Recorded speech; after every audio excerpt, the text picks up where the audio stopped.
आज के वीडियो में हम बहुत एक इम्पॉर्टेंट टॉपिक के ऊपर बात करने जा रहे हैं कि पितरों का बंधन क्या होता है, कैसे होता है और कैसे समझें कि यह स्थिति आपके घर में बन रही है।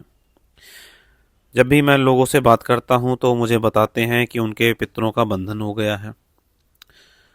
तो पितृ बंधन के लिए तो हमारे यहाँ हवन होता है, जिससे कि पितरों का बंधन खुल जाता है, और भी कुछ चीज़ें बताता हूँ। लेकिन आज मैं सभी भाई बहनों के लिए साधारण तौर पर ये बताने जा रहा हूँ कि पितृबंधन होता क्या है। जब ये लोग शब्द सुनते हैं तो उसे ठीक से समझते नहीं हैं। बंधन का मतलब ये नहीं होता कि किसी को रस्सी से बांध दिया। बंधन का अर्थ है किसी शक्ति की जो गति है, मतलब जो शक्ति है जिस रूप से चलती है, जिस गति से चलती है, जो उसका स्वभाव है, उसको रोक देना, उसके कार्य में बाधा डाल देना। जैसे पानी बहता है तो पानी के बहाव को रोक देना पानी का बंधन हो जाएगा। कुल मिला के उसकी जो शक्ति है उसको रोक देना, उसके प्रभाव को रोक देना। आप सभी को जैसा पता होगा कि हमारा सबका शरीर पंच तत्वों से मिलकर बना है ना। उसी प्रकार जो पितरों का शरीर है वो एक सूक्ष्म शरीर है और विशेष तत्व से निर्मित माना जाता है। वह कोई स्थूल शरीर नहीं है। स्थूल का मतलब हो गया जैसे कि हमारा शरीर है जिसे देखा जा सकता है, लेकिन पितरों का शरीर है जिसे आप साधारण आंखों से नहीं देख सकते जब तक आपके पास कोई सिद्धि शक्ति ना हो या कोई दिव्य दृष्टि ना हो। तो उन्हें स्थूल तरीके से नहीं बांधा जाता, उन्हें सूक्ष्म तरीके से बांधा जाता है, जिसके लिए तंत्र मंत्र का सहारा लिया जाता है। इस माध्यम से उन्हें रोका जाता है। अब ये जान लेते हैं कि पितृ बंधन कितने प्रकार के होते हैं। तो पहला है प्रवेश निषेध बंधन। जैसा कि नाम से ही स्पष्ट है, इसमें क्या होता है कि घर की चौखट या मुख्य द्वार पर तांत्रिक क्रिया कर दी जाती है, जिससे कुल पितृ घर में प्रवेश नहीं कर सकते। यह बंधन केवल पितरों के लिए होता है। अन्य सूक्ष्म शक्तियां प्रवेश कर सकती हैं, अपने ही जो कुल पितृ होते हैं वो घर में प्रवेश नहीं कर पाते। इसका क्या नुकसान होता है कि आपको घर के बाहर से चाहे कितनी भी नेगेटिविटी क्यों न लग गई हो, लेकिन जैसे ही आप घर में आते हैं तो क्योंकि घर की चौखट पे आपके पितृ खड़े रहते हैं, तो वो आपकी जो भी नेगेटिविटी है उसको हटा देते हैं, रोक देते हैं, आपको मुक्त कर देते हैं उस चीज से, और घर में आते ही आपको किसी भी प्रकार की कोई परेशानी महसूस नहीं होती। तो जब भी प्रवेश निषेध बंधन होता है तो आपको ये परेशानियां होनी शुरू हो जाएंगी। दूसरा होता है जड़वत बंधन। दोनों के नाम से स्पष्ट है।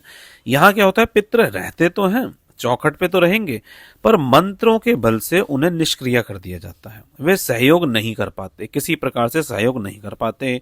लोगों का विवाह में प्रॉब्लम आती है, संतान होने में प्रॉब्लम आती है, मांगलिक कार्य नहीं होते, घर के लोगों की उन्नति नहीं होती। तो आपने सुना होगा ना कि लोग बोलते हैं कि विवाह में प्रॉब्लम आ रही है, संतान में प्रॉब्लम आ रही है, घर में जब भी हम कोई मांगलिक कार्य करते हैं तो झगड़ा आदि शुरू हो जाता है। तो इसी कारण से होता है, क्योंकि वहां पे जड़वत बंधन लग जाता है। तीसरा आता है आंशिक बंधन। आंशिक बंधन में क्या होता है, पितृ बंधे होते हैं, देव शक्तियां मुक्त रहती हैं। ठीक है।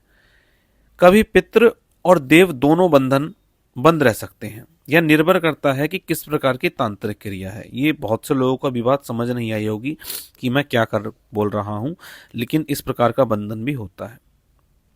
ठीक है। तो 3 प्रकार के बंधन मैंने बताए।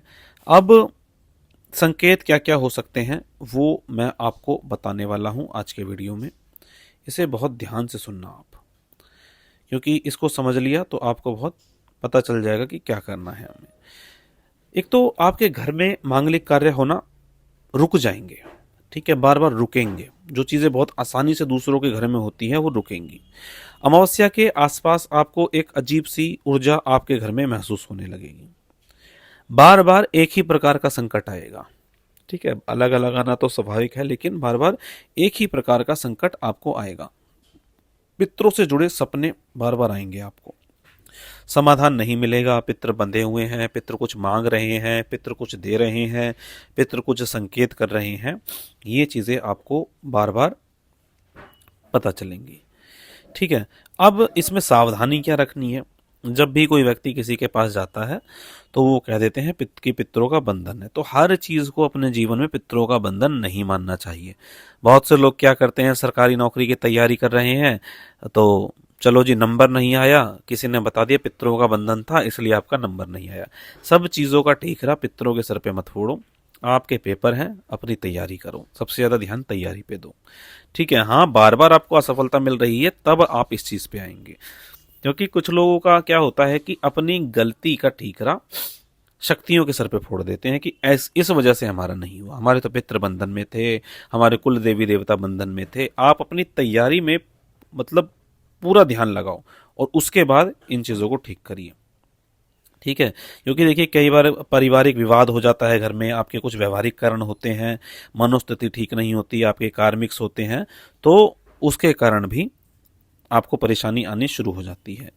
तो अब ये प्रश्न आता है कि भाई अगर आपके पितरों का बंधन है तो आपको क्या करना चाहिए। सबसे पहली बात, आप अपने पितरों के नाम से कुछ चैरिटी करना जरूर शुरू करिए। ठीक है, अमावस्या के दिन कुछ चैरिटी करिए और अपने इष्ट से ये प्रार्थना करिए कि मेरे ऐसे पितर जिनका बंधन हुआ है या जो अपनी ही किसी गलती के कारण अभी तक मुक्त नहीं हुए हैं, तो हे हनुमान जी, हे शिव जी महाराज, हे दुर्गा माता, मैं प्रार्थना करता हूँ मेरे इस दान पुण्य से उनको मुक्ति मिल जाए, उनका बंधन टूट जाए। इसके अलावा आप जिस भी मंत्र का जाप करते हैं उस मंत्र की कुछ माला जाप करिए और अपने इष्ट से ये प्रार्थना करिए कि ये माला का जाप मैंने अपने पितरों के लिए किया है, यदि उनको कोई बंधन हो तो वो बंधन मुक्त हो जाए और यदि उनके ऊपर कोई क्रिया हो, क्रिया समाप्त हो जाए। ये काम आपको रेगुलर करना है, डेली बेसिस पे, और अमावस्या वाले दिन करेंगे ही करेंगे।